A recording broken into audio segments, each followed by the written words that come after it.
Welcome everybody to the Academy of Graphic Design. Here we are going to continue with the composition and layouts. So let's get started. Then we have repeat elements. Why repeat elements? It's because makes feel the viewer a pattern, and then he knows what to expect after. So for example, here we have a lot of elements that are repeating. For example, these circles that we have here, like the typographies that we have, like this is the same via as this one.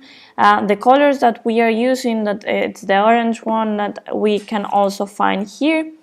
And for sure, this triangle that has the same angle of this triangle that it's here.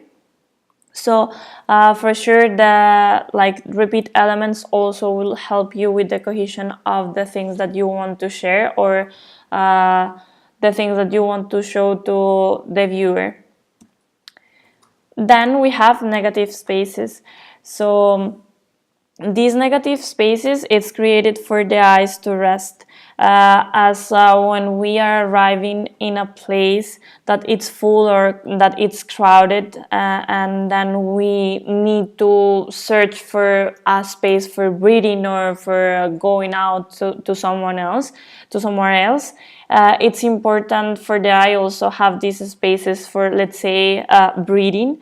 Because when we have a lot of things inside of the composition, the focal point it's going to be lost, and as well you the eye lose the journey that you should be creating in the compositions. So for example, here we have a lot of things that we already discussed before, but the important thing here is the negative space. So here we have this huge space where let you understand that the focal point it should be around here. We have leading lines as well, and we have contrast of colors, so you understand that this is super different to this one, no?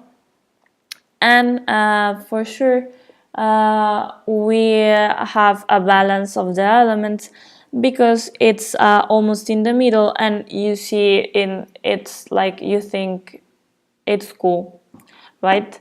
So in the next one also we have this amount of space, that it's negative space again, and help you understand that the eye can rest.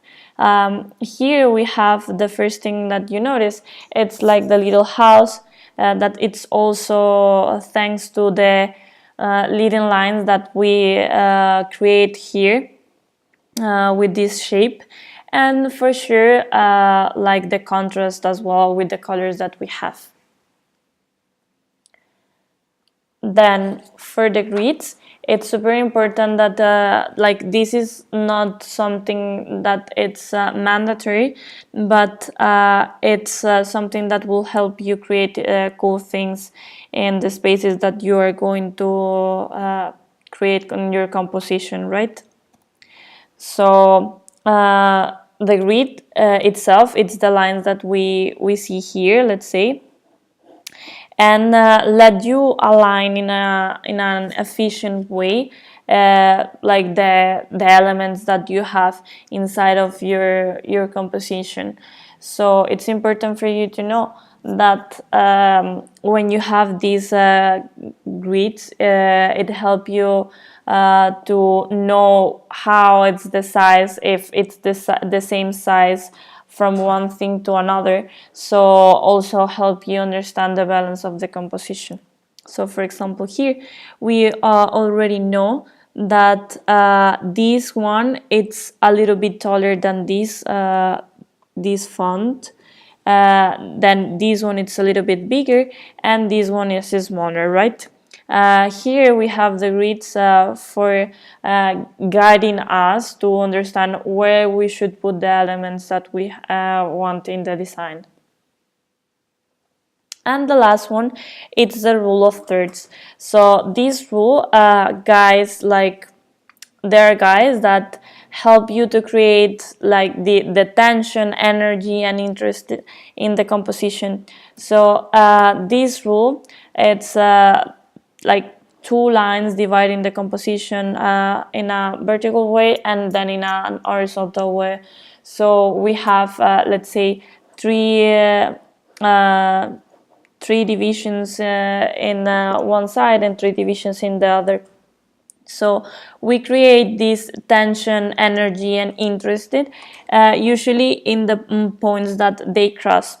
Why this? This is something that the eye capture in a natural way. Like your brain already know that the focal points are going to be in the intersection of the image, even if you don't know, like you don't have the grids or the lines that are showing you the rule of thirds. So here we can also see that the main thing that, or the focal point, it's around here, and it's also because it's close or connected to two of the 4 points that we have inside of the composition. Here we also have guiding lines. We have the contrast between the orange and red through, like, with the background, and for sure another guiding lines and balance of elements. It's important for you to understand that not every time works, and also that it's not recommended to put the things in the center of the composition, like here, because then it will, like, you are not going to see it, let's say, or you are not going to feel it as a cleaner, sophisticated design. So for the end, we have some tools that you can use. So in the first bit.ly, you will find materials, actually 300 materials that you can use for downloading like free stock. So if you don't have cool images or for your promotions or cool videos, you for sure can use this for create a cool content for your LC or for your other purpose that you have. And then the second one, it's for the graphics that we are actually managing right now from MC side. So it's all brand aligned, and you can understand, like, also there's the explanation of the booklet, and you can understand the things that we are using, and so you can replicate in your LCs. Thank you very much, and see you next time.